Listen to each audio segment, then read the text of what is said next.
سلام دوستان، امروز یک کاردستی با کاغذ رنگی رو آموزش میدم خدمتتون. کاردستی ما یک موش هست. برای این کار یک نوار 5 سانتی در 20 سانتی مشکی لازم داریم یا رنگی که خودتون علاقه دارید. برای دوم موشمون و 2 تا گوش بزرگ و 2 تا قسمت رنگی برای داخل گوش ها که اینا رو همون ابتدا به گوش میچسبونید.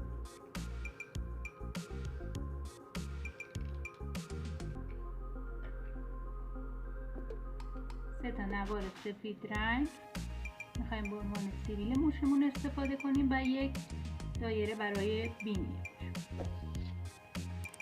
این دو سر نوار رو به این صورت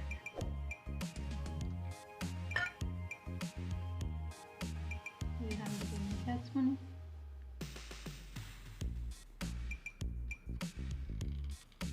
بعد گوش ها رو در این قسمت نصب میکنیم.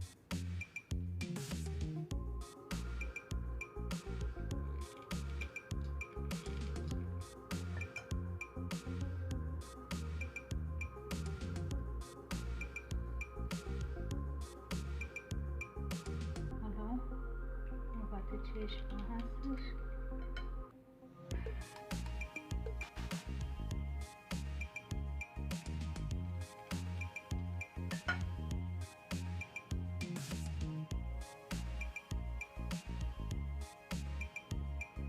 بعد اینکه چشم ها رو نصب کردیم،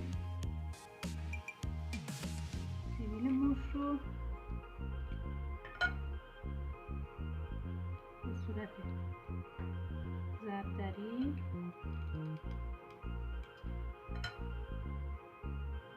قرار میدیم.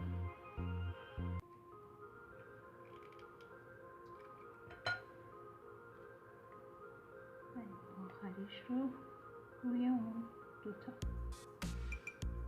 و در آخر هم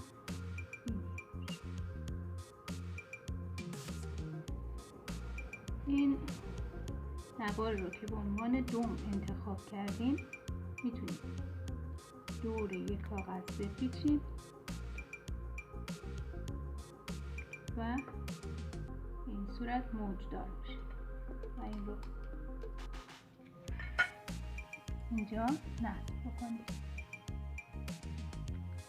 از اینکه نسل بهتر رو همراهی میکنید متشکرم.